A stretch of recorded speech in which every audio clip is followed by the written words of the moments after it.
사랑합니다. 역시 지금 현재도 구독과 좋아요가 필요하지 않은 나란마사입니다. 오랜만이죠?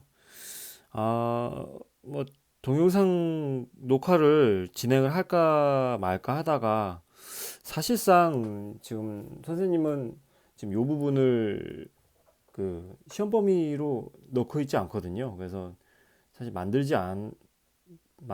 필요가 있나? 라고 생각했었는데 댓글 남겨주시는 몇몇의 분들이 그 3단원도 좀 해달라라는 말씀이 있으셔서 그게 또 눈에 밟히기도 하고 지금 시험 기간도 이제 슬슬 다가오지 않을까요, 그죠? 그래서 조금이나마 도움이 될 수 있을까 해서 지금 만들어 보기로 했습니다. 일단 3단원만 한번 만들어 보려고요. 그래서 핵심이 들어가는 발표하고 뒤에 훈민정음 나온 부분 있죠? 그것까지 해서 한글의 창제 원리와 특성 강의 두 개로 나눠서 한번 진행을 해보려고요. 근데 그닥 그렇게 크게 준비한 것도 없기 때문에 지금 사실상 뭐 강의 동영상을 하기 위해서는 뭐 많은 준비도 사전 준비를 좀 하고 했어야 되는데 지금 아, 한번 해보려고요. 예. 그래서 준비성이 없는 그런 강의가 되지 않을까 싶은데 어쨌든 열심히 한번 해보도록 하겠습니다. 그 중요한 내용만 역시 또 추려서 얘기할 거기 때문에 그 빼먹는 부분이 좀 있을 수도 있어요. 뭐 그게 어떤 선생님한테는 중요하다 여기는데 선생님은 또 뺄 수도 있는 부분인 거고요. 네, 그런 부분 또 그 인지하고 그 다음에 강의 들어주셨으면 좋겠습니다. 자, 일단 핵심이 들어가는 발표, 학습 목표 한번 읽어보세요. 일단은 뭐 핵심 정보가 잘 드러나도록 내용을 구성하여 발표할 수 있다. 매체 자료 효과를 판단하며 들을 수 있다. 선생님은 개인적으로 이 단원 부분을 지금 그 말하기 수행평가로 진행을 해보았거든요. 그래서 여기를 또 지필평가로 진행하신 선생님들은 어떻게 시험 문제 내실지 모르겠지만은 기본적으로 발표라든지 발표의 어떤 개념이라든지 발표의 목적은 무엇인가, 그다음에 발표의 계획 이런 것들을 좀 알아둘 필요가 있어요. 여기다 한번 적어줄게요. 좀 확대한 다음에 자 대충 이렇습니다. 보이나요? 그 발표라는 게 의미가 무엇인지 기본적으로 보자면 여러 사람 앞에서 자기 생각이나 의견 또는 어떤 사실에 대해서 진술하는 말하기라고 되어 있는데 뭐 어쨌든 여기에 언급한 이렇게 쓴 내용들은 모두 자습서라든지 어떤 교사용 교과서에 나온 필기 내용을 그대로 옮긴 겁니다. 뭐 덧붙여 설명하자면 여러 사람 앞에서라는 말이 이게 전제가 돼버리면 이건 뭐가 되냐면 공적인 말하기가 돼요. 사적인 말하기하고 공적인 말하기가 있는데 다른 사람들이 모두 듣는 앞에서 내가 이야기를 한다는 것은 상당히 공식적인 말하기가 되는 거죠. 그래서 발표는 기본적으로 공식적인 말하기라는 것을 전제로 깔고 있습니다. 그래서 거기에 대한 나의 생각이나 의견 또는 어떤 사실에 대해서 진술하는 말하기. 그러니까 쉽게 말하자면 생각이나 의견을 말하게 되면 설득의 목적이 있게 돼버려요. 그죠? 얘는 좀 설득 쪽으로 가야 돼요. 생각이나 의견, 설득에 가깝게 발표 내용이 돼버리고요. 어떤 사실에 대해서 진술한다는 것은 뭐냐면은 이거는 정보 전달. 객관적인 사실에 대해서 전달할 때도 발표를 하거든요. 그러니까 이를테면 뭐 가장 대표적인 건 저기 휴대전화 이런 거 삼성이라든지 애플에서 만들게 되면 프리젠테이션 발표하잖아요. 그런 것들은 주로 이제 우리 제품은 이런 게 좋습니다. 이런 걸 새로 만들었습니다. 이런 기능이 있습니다라는 이런 기능이 있습니다라는 어떤 객관적 사실을 전달해서 홍보하는 걸 목적으로 하잖아요. 물론 거기에도 조금 더 들어가자 보면은 그 모인 청중들에게 그런 객관적 사실 전달을 함으로써 아, 저 휴대전화를 사고 싶다라는 마음이 들게끔 어떤 설득하는 효과도 있기 때문에 정보 전달 혹은 설득 둘 중에 하나로 딱 자르기는 뭐해요. 하지만 발표의 어떤 내용이라든지 어떤 그 연사의 어떤 말하는 투 이런 걸로 봤을 때 이 발표는 설득 쪽에 가깝다. 정보 전달 쪽에 가깝다. 이런 식으로 나눠볼 수는 있어요. 하지만 이게 뭐 무자르듯이 딱 자를 수는 있는 건 아니에요. 그래서 발표의 목적은 일반적으로는 이렇게 정보 전달이라든지 설득 둘 중에 하나로 나뉩니다. 그래서 선생님도 지금 이번에 수행평가 진행했을 때 그 아이들 그 발표 진행하도록 했을 때 그 계속 첨삭 지도해주면서 이렇게 얘기해줬던 게 뭐였냐면은 목적이 뭐야 이게 정보 전달인 거니 아니면 설득인 거니 같이 듣는 이 너희들의 발표를 듣는 이 같은 반 아이들의 친구들에게 뭘 하고 싶은 거야? 정보를 전달하고 싶은 거야? 아니면 너희들의 발표를 들음으로써 생각을 바꾸게끔 만들 거야? 어떤 거야? 라고 이렇게 질문했습니다. 설득이라는 것은 뭡니까? 설득은 내 이야기를 들음으로써 내 이야기를 듣는 청자가 마음이, 생각이, 의견이 바뀌게 되는 게 설득이라고 하는 거죠. 그래서 설득을 목적으로 하는지 정보 전달을 목적으로 하는지 이런 것들을 갖다가 좀 표현하라고 그랬고요. 그 다음에 발표 계획. 지금 이것은 뭐냐면 사실상 1, 2, 3번으로 이렇게 나와 있지 않아요, 자습서에는. 근데 지금 1, 2, 3으로 한번 만들어 봤는데 순서에 따라서 지금 이렇게 쓴 건가 했는데 그것도 아닌 것 같아요, 쓰다 보니까. 일단 첫 번째, 이거 첫 번째 순서 맞아요. 발표의 목적이라든지 주제를 먼저 정해야 되죠. 나는 뭘 말해야 되는가, 나는 무엇을 말할까를 생각해야 됩니다. 뭘 가지고 얘기하지? 라고 생각해야 되죠. 근데 이를테면 나는 그래, 휴대전화에 대해서 말하기로 했어. 다만 예상 청중을 고려해야 되죠. 예상 청중이 유치원생이야. 그러면 어떻게 해야 돼? 좀 힘들겠죠. 초등학생이면 아주 쉬운 단어로, 아주 쉬운 문장으로 얘기해야 되겠죠. 근데 예상 청중이 만약에 대학생 수준이다. 그럼 되게 좀 전문적인 용어까지 섞어가면서 편하게 말할 수가 있는 것이죠. 그래서 발표를 계획할 때 첫 번째는 내가 무엇을 가지고 어떤 목적으로 정보 전달할 건지 설득을 할 건지 생각한 다음에, 자, 그렇다면 내 말을 들어줄 사람은 누구인가?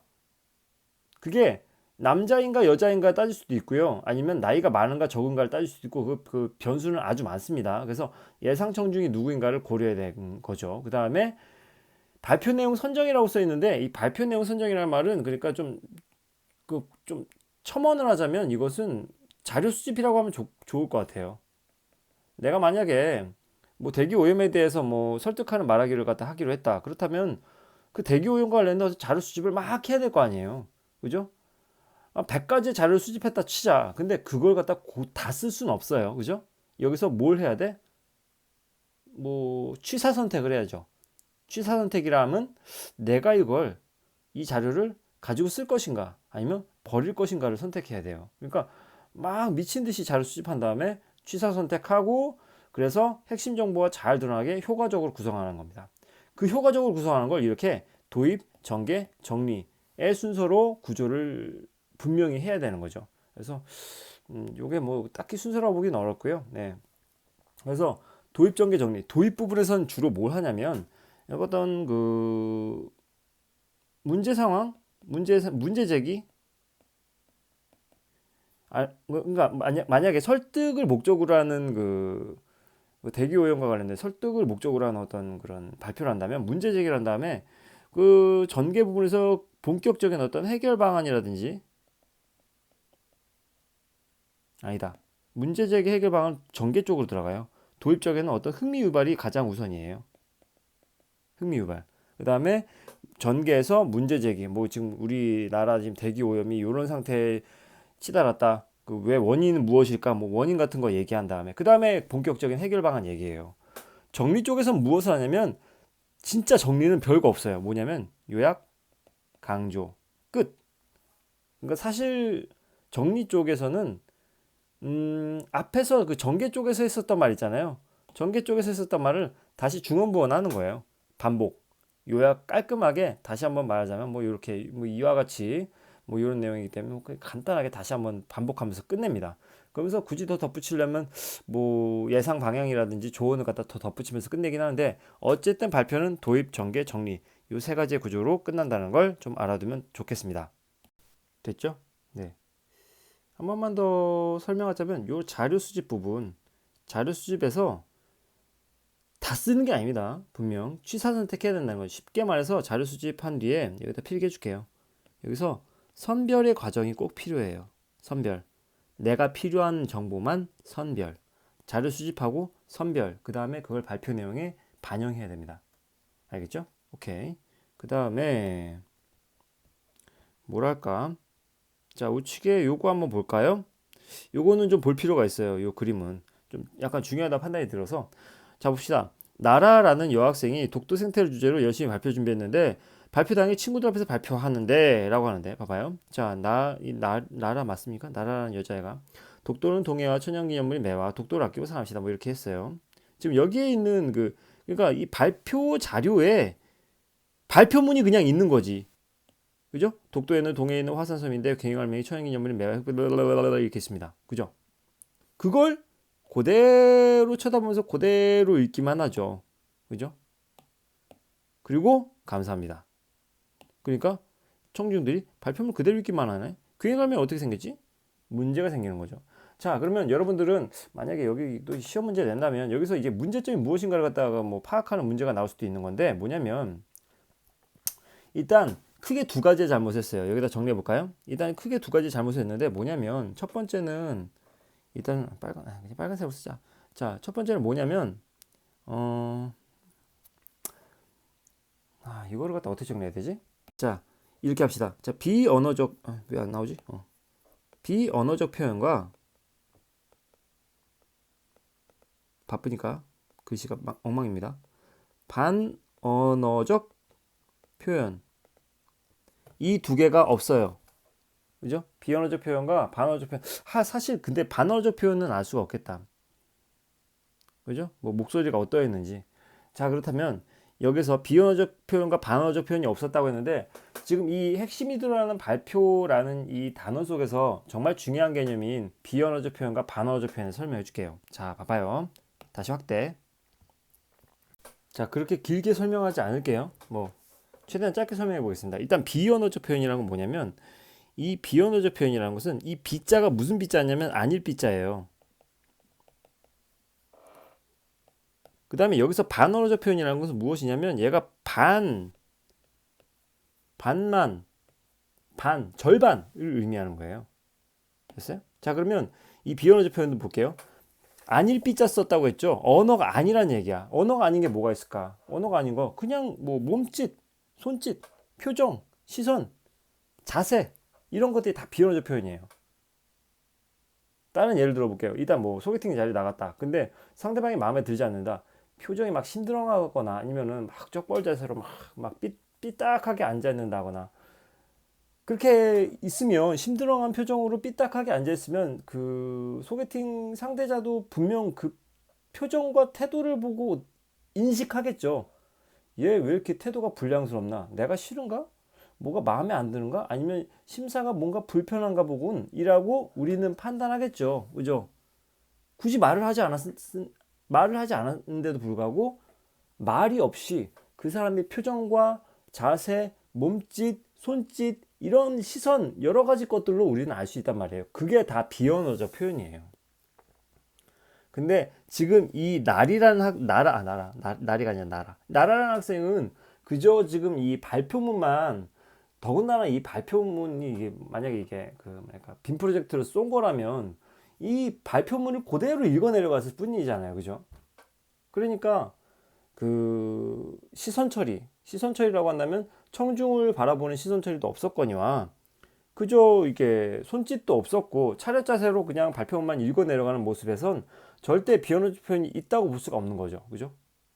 그리고 두 번째, 반언어적 표현이라는 건 뭐냐면은 이거는 반만 언어라는 얘기예요. 언어와 관련된 내용이긴 해. 언어와 관련된 내용이긴 한데 언어와 함께 의사소통 수단으로서 사용하는 말, 언어랑 같이 지금 선생님이 지금 음성 언어를 지금 사용하고 있잖아요. 여러분들한테. 그죠? 근데 지금 선생님이 되게 중요한 것이라면 되게 목소리를 크게 했을 수도 있고 아니면 되게 되려 청중들의 듣는 사람들의 집중력을 더 높여주기 위해서 조용하게 얘기할 수도 있어요. 조용하게. 그러면 갑자기 조용하게 얘기하니까 더 귀를 기울일 수도 있거든. 그런 목소리의 크기 이건 좀 적어줄게요. 이런 것들은 다 무엇을 얘기하냐면 그 말의 강약이라든지 말의 강약 세게 말한다든지 약하게 말한다든지 아니면 그 음의 높낮이 먹었니? 먹었어 뭐 이런 식의 것들 그다음에 가락 뭐 이런 것들 빠르기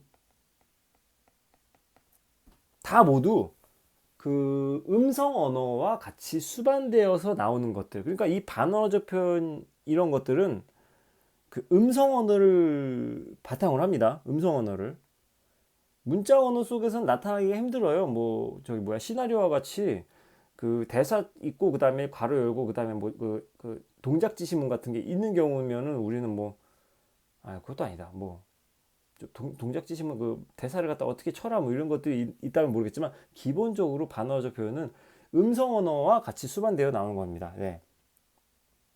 이게 비언어적 표현과 반어적 표현에 대한 설명입니다. 간단하죠? 자, 다시 돌아갑시다. 근데 지금 이 여학생은 요게 잘못됐어요. 그죠? 그 다음에 갑자기 생각난 건데 또 잘못한 게 뭐냐면 이거는 뭐 개인적인 의견인데 개인적인 의견이 저 받아적을 필요는 없어요. 뭐냐면은 사실상 요걸 PPT라고 본다면 사실 PPT는 그 이거는 우리 학교 학생들도 많이 그 범했던 오류인데 발표문을 여기다 그냥 그대로 이렇게 이것처럼 그대로 옮겨 적어서 이렇게 그 다음에 이걸 말해주는 경우가 있어요. 근데 사실 이거는 되게 웃긴 게 지금 이 사람이 읽어줄 필요가 없겠지. 이 발표문이 이렇게 나와 있으면 그냥 청중들은 얘만 보면 되는 건데 굳이 얘를 왜 등장시켜서 얘가 말하겠느냐. 그러니까 기본적으로 이 PPT와 같은 어떤 발표 자료는요. 여기다 쓸까요? 그래도 발표 자료는 핵심만 아주 간단하게 해야 돼요. 핵심만 나와야 돼. 그 다음에 그것에 대한 부가 설명은 발표자가 하는 거죠. 이렇게 글자가 많아버리면 피곤해요. 피곤. 다 읽기도 귀찮고요. 그래서 아주 간단한 핵심만 몇 글자만 아주 딱딱딱 보기 좋게 청중들이 보기 좋게 해놓고 그것에 대한 부가 설명을 발표자가 해야죠. 그죠? 자, 그 다음에 아까 뭐 선생님이 그 두 가지라고 했는데 세 가지인데 사실 내가 말하려고 했던 요 두 가지예요. 이거는 뭐 그냥 내 개인적인 생각이고 여기에 뭐가 있냐면 얘가 문제거든요. 괭이갈매기는 어떻게 생겼지? 라고 얘기하는 부분에서 우리는 힌트를 얻을 수 있어요. 뭐가 문제입니까? 뭐가 없어? 시각자료가 없어요. 시각자료. 자, 어떤 발표든지 무조건 시각자료가 있어야 되는 건 분명 아니에요. 그죠? 근데 이런 내용이라면 시각자료는 분명히 있어야 돼. 뭐라고 했는데 괭이갈매기가 있대잖아요. 천연기념물은 매와 흙비둘기가 있대잖아. 그럼 어떻게 생겼는지 보여줘야죠. 그죠? 그래서 시각자료의 어떤 역할까지 굳이 설명해 주자면 시각자료는 어떤 역할을 가지고 있냐면은 그 청중들의 이해를 쉽게 만들어요. 이해를 증진시키지.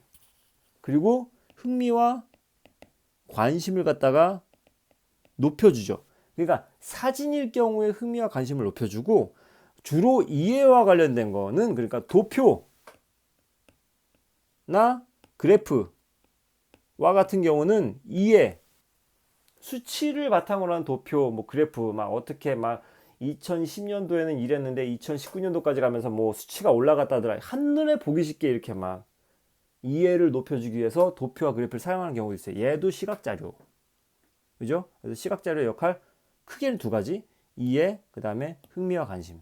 근데 지금 괭이갈매기라든지 그 다음에 흙비둘기 같은 거 사진자를 보여줬다면 흥미와 관심을 불러일으켰겠지. 근데 그게 없잖아요. 그죠? 이게 잘못됐어요.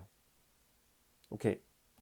배경 지식에 대한 설명하다 보니까 괜히 또 의욕만 앞서고 막 이것저것 다 말해주고 싶어서 계속 또 이게 길어집니다. 강의가. 미안합니다. 뭐 어쨌든 필요한 건 그래도 설명해줘야 되잖아요. 그죠? 자, 발표 계획하기.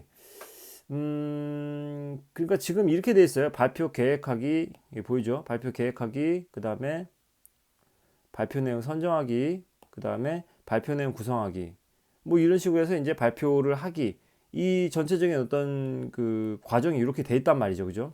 자, 근데 발표 계획학에서 여러분들이 집중해서 봐야 될 건 이런 겁니다. 자, 봅시다. 일단 그 지아라 성수와 지연과 영애가 얘기하는데 여기서 집중해야 될 부분은 뭐냐면은 바로 이런 겁니다. 성수가 지난 시험 때 보니까 스트레스를 받는 친구들이 많던데 여기서 무엇을 지도서에도 자소서에도 나오지만 예상 청중을 고려한다는 점이에요. 예상 청중을 예상 청중 고려해야 됩니다. 그죠? 아까 말했죠. 다시 또 얘기 안 할게요.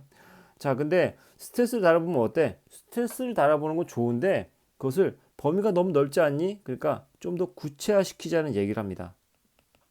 사실상 범위가 너무 넓어버리면 힘들거든요. 어디부터 어디까지 다뤄야 될지 되게 막막하게 되는데 이 스트레스를 갖다가 어떻게 줄이냐면 스트레스라는 그 광범위한 걸 어디로 줄이냐면 그냥 청소년의 스트레스, 그러니까 노인들의 스트레스도 있고 아이들의 스트레스도 있지만 청소년의 스트레스로 줄였습니다. 아주 영리한 선택이죠. 그 다음에 그래서 친구들이 발표를 듣고 스트레스 관리 방법 알았으면 좋겠어 라고 한다는 건 발표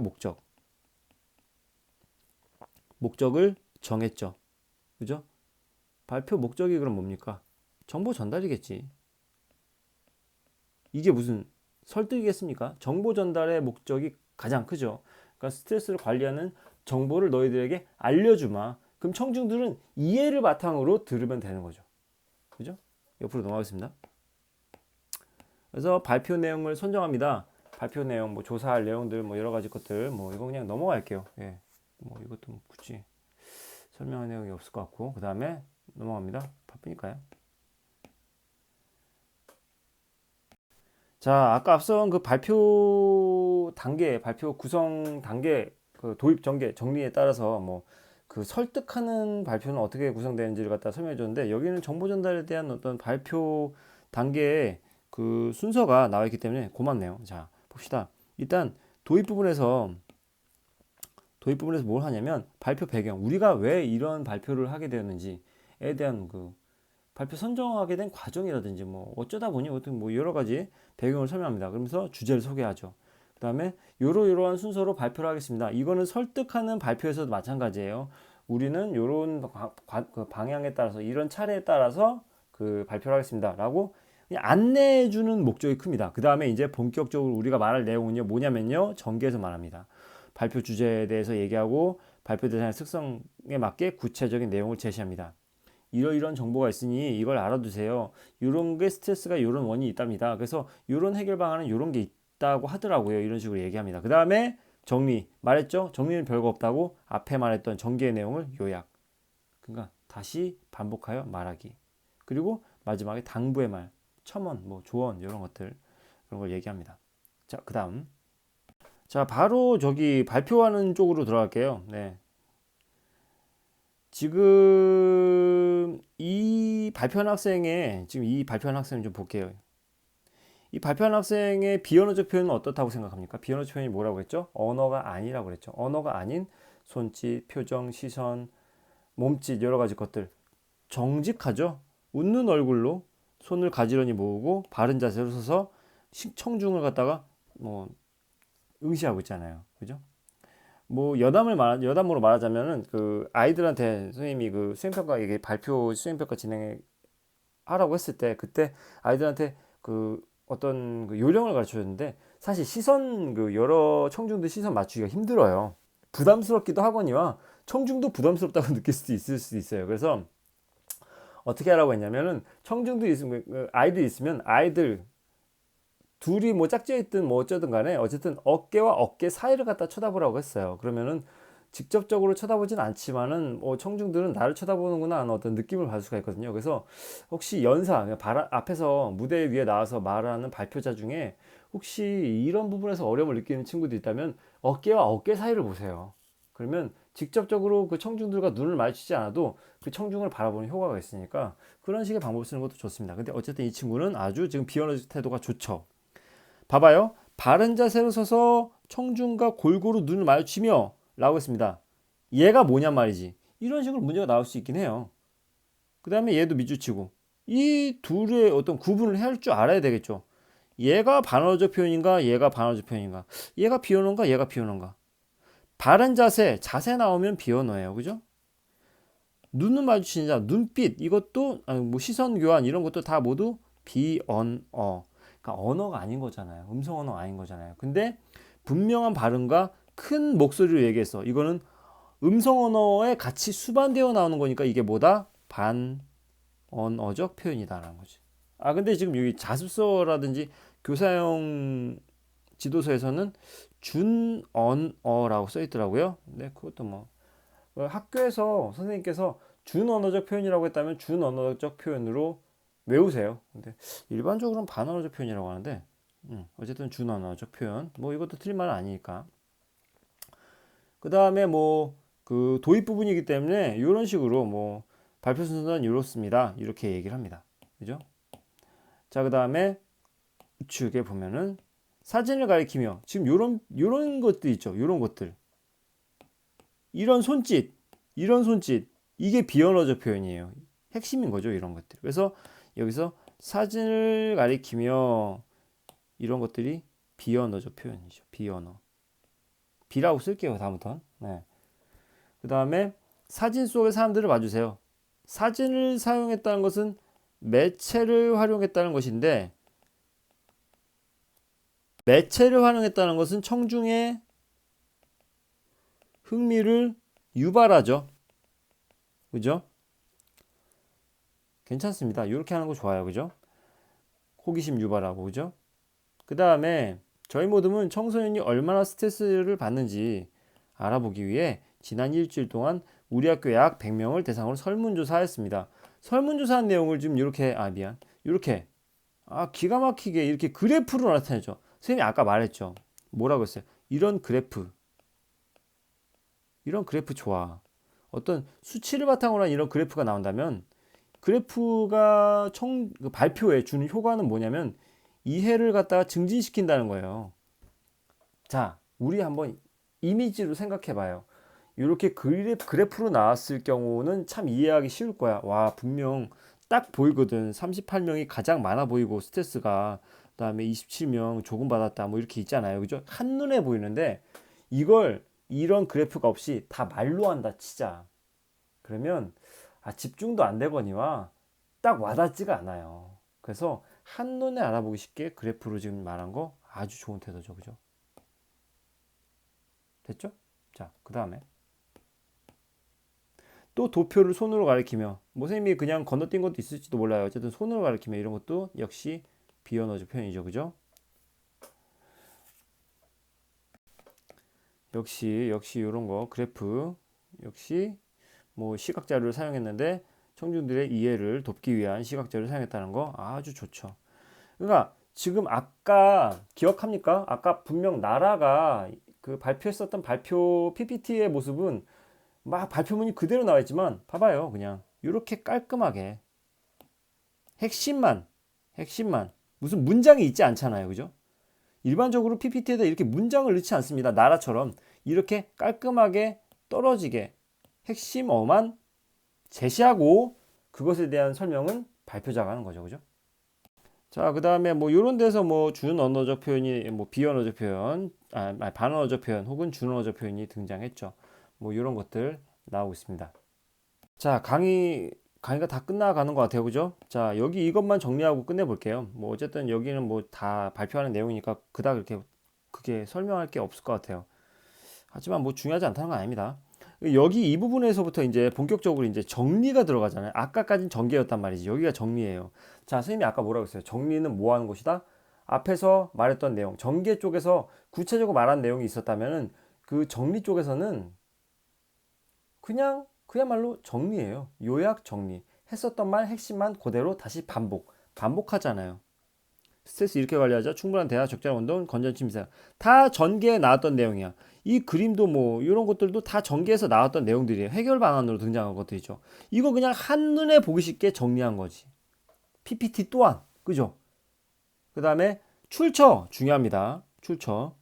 선생님도 그 발표 수행평가할 때 출처 넣는지 안 넣는지 이거 막 수행평가 그 점수에 반영했어요. 그러니까 출처를 밝히지 않는다는 건 뭐다? 도둑질이다. 어떤 그 물리적으로 우리가 보이는 것들만 이렇게 훔친다고 이게 도둑질이 아니라 추상적인 것들, 누가 만들어 놓은 어떤 정보물들, 사진 자료들, 글들 모두 훔치는 건 다 그냥 도둑질입니다. 절도죠, 절도. 그래서 출처 이렇게 밝혀야 돼요. 마지막에 밝히는 것도 좋습니다.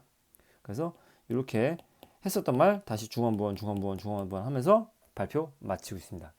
자, 어떤가요? 여기에서는 그닥 그렇게 크게 중요한 내용이 없었던 것 같아요. 그죠? 그러니까 뭐 중요한 내용이 없었다기보다는 비언어적, 반어적 표현에 대한 어떤 구분이 가장 중요합니다. 선생님, 여기서 가장 중요한 게 뭐예요? 라고 질문한다면 비언어적 표현과 반어적 표현의 구별은 그냥 기본적으로 해줘야 돼요. 그 다음에 이제 시험을 보러 들어가야 돼요.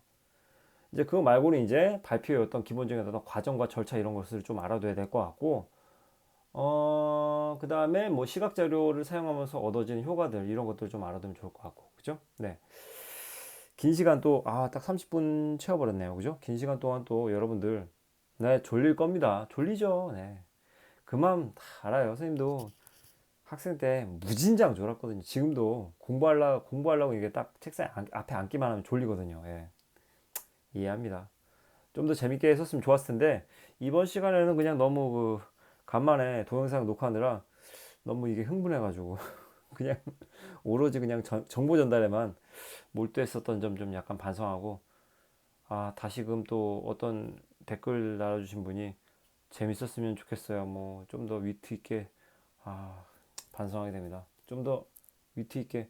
근데 바로 다음에 녹화할 동영상이 이게 가능한가 이게? 훈민정음 이게 관련된 내용일 텐데 문법은 좀 이게 진짜 이거는 힘들거든요. 어쨌든 최선을 다해 보겠습니다. 어쨌든 오늘 강의는 여기까지 하고 그다음에 좀 에너지가 남는다면 바로 또 한글 창제와 관련된 강의 올려보도록 하겠습니다. 네, 감사합니다. 사랑합니다.